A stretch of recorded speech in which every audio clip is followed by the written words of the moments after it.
masajida lillahi fala tad'u ma'a Allahi ahada. Hakika misikiti yote ni ya nani? Na wala hapaswi kuabudiwa yote isipokuwa Allah mmoja. Hapaswi kuombwa yote isipokuwa Allah mmoja. Wewe mwanadamu unanisikiliza, hupaswi kumuomba yoyote isipokuwa Allah peke yake.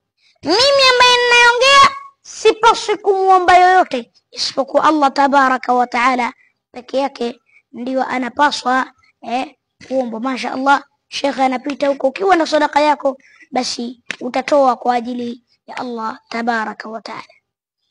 Ndugu zangu katika imani, bila nasaha yangu leo hii nakusudia kuwaambia ndugu zangu katika msikiti huu ni kwamba mimi na wewe tunaishi duniani, lakini tutambue maisha tunayoishi duniani ni maisha mafupi yatakayoweza kutupa manufaa endelevu. La, hapana, ni maisha mafupi,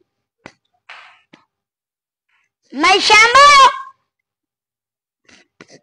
ukiyakimbiza au ukawa unayafata, ukiyafata sana maisha ya dunia, ukawa unayapenda sana maisha ya dunia, ndio huwezi kuipata dunia.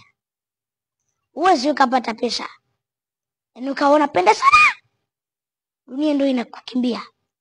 Ila ukiikataa dunia, asilimia nyingi ukiikataa dunia, basi dunia inakuja kwako. Dunia inajipendekeza ukiikataa dunia. Ukijipendekeza kwake, mara nyingi sana dunia inakuacha, haikufuati. Japokuwa juhudi fanya, lakini usipende dunia kupitiliza mpaka ikafika wakati wa kumuasi Allah tabaraka wa taala.